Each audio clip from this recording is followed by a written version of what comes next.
La más grande infalibilidad. En el bendito versículo se dice: aquel que es el punto de amanecer de la causa de Dios, no tiene copartícipe en la más grande infalibilidad. Es Él quien, en el reino de la creación, constituye la manifestación de Él hace lo que desea.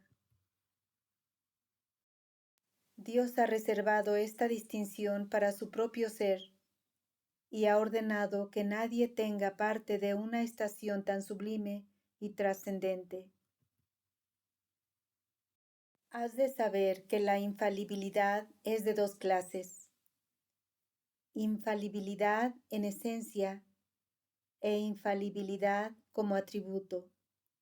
Lo mismo es cierto con relación a todos los demás nombres y atributos. Por ejemplo, el conocimiento de la esencia de una cosa y el conocimiento de sus atributos. La infalibilidad, en esencia, se limita a las manifestaciones universales de Dios, pues la infalibilidad es un requisito esencial de su realidad, y el requisito esencial de una cosa es inseparable de la cosa en sí. Los rayos son un requisito esencial del sol, y son inseparables de éste. El conocimiento es un requisito esencial de Dios, y es inseparable de Él. El poder es un requisito esencial de Dios, y es, asimismo, inseparable de Él. Si fuese posible separarlos de Él, no sería Dios. Si los rayos pudieran separarse del sol, no sería el sol. Por lo tanto, si alguien imaginara la más grande infalibilidad separada de la manifestación universal de Dios, no sería una manifestación universal y carecería de perfección esencial. Sin embargo, la infalibilidad, como atributo, no es un requisito esencial, más bien es un rayo del don de la infalibilidad que, desde el sol de la verdad, se proyecta sobre algunos corazones y les concede una parte y porción de ella.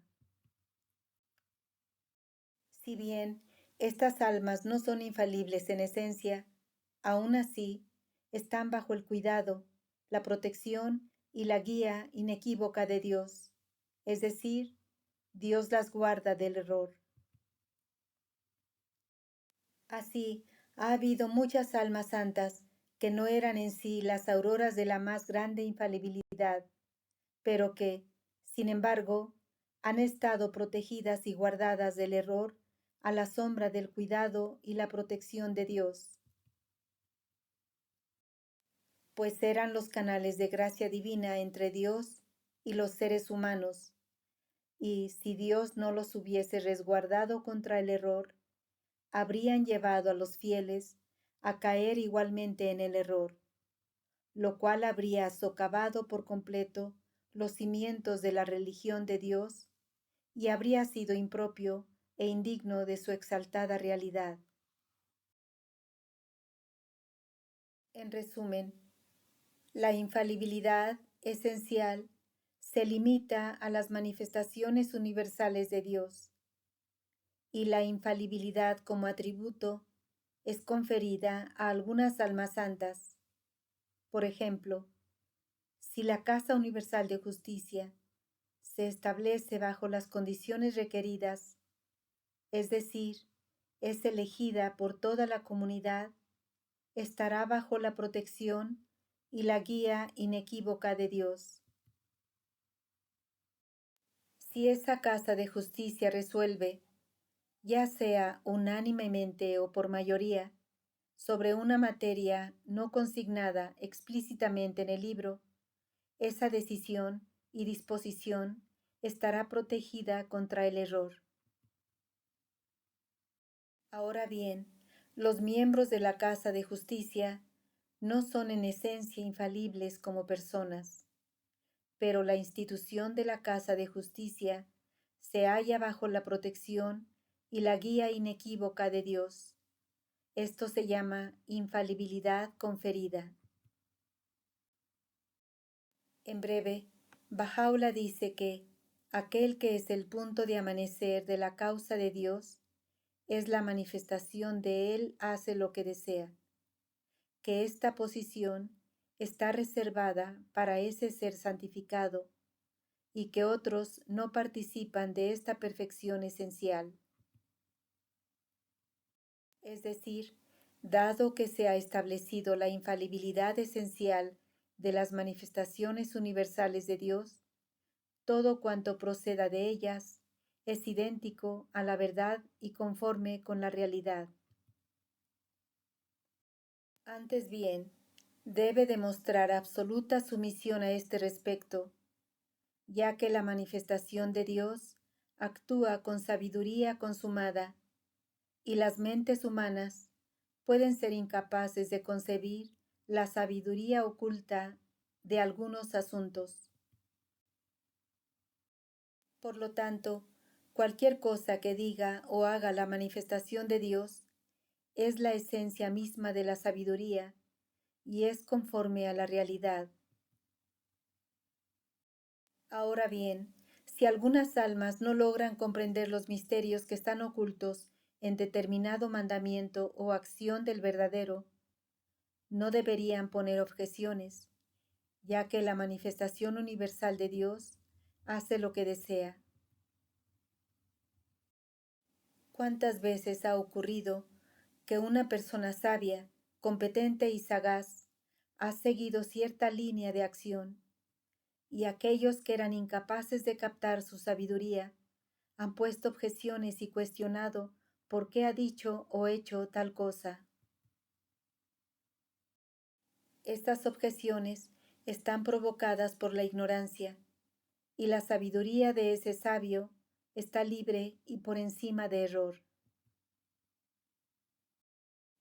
De igual manera, un médico competente hace lo que desea en el tratamiento del paciente, y éste no tiene derecho a poner objeciones.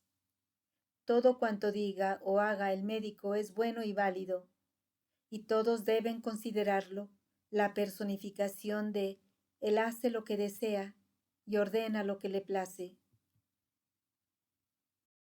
Sin duda, el médico puede prescribir remedios que estén en desacuerdo con las creencias populares, pero es permisible que los que no tienen conocimientos de ciencia y medicina pongan objeciones. Por Dios que no. Al contrario, todos deben someterse y seguir cualquier cosa que prescriba el médico competente.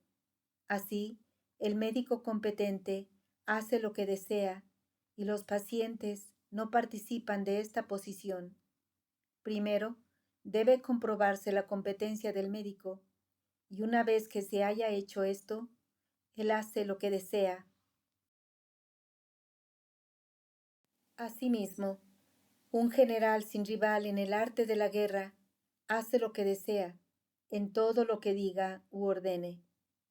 Y lo mismo es cierto en el caso del capitán de un barco que domina el arte de la navegación, y en el del verdadero educador que posee todas las perfecciones humanas, hacen lo que desean en cuanto dicen y ordenan.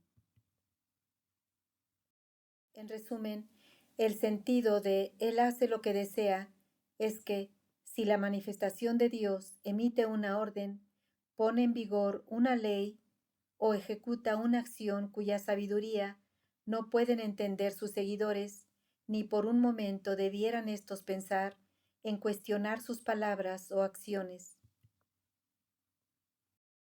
Todas las almas se encuentran bajo la sombra de la manifestación universal. Deben someterse a la autoridad de la religión de Dios y no han de desviarse ni un ápice de ella. Antes bien, deben ajustar cada uno de sus hechos y acciones a la religión de Dios, y si se desvían de ella, serán censurados y considerados responsables ante Dios. Es seguro que no participan en absoluto del rango de Él hace lo que desea, ya que éste se limita a la manifestación universal de Dios. Así, Cristo, que mi vida sea sacrificada por Él, era la encarnación de las palabras, Él hace lo que desea, pero sus discípulos no participaban de ese rango, ya que se encontraban bajo su sombra y no tenían licencia para desviarse de su voluntad y su mandato.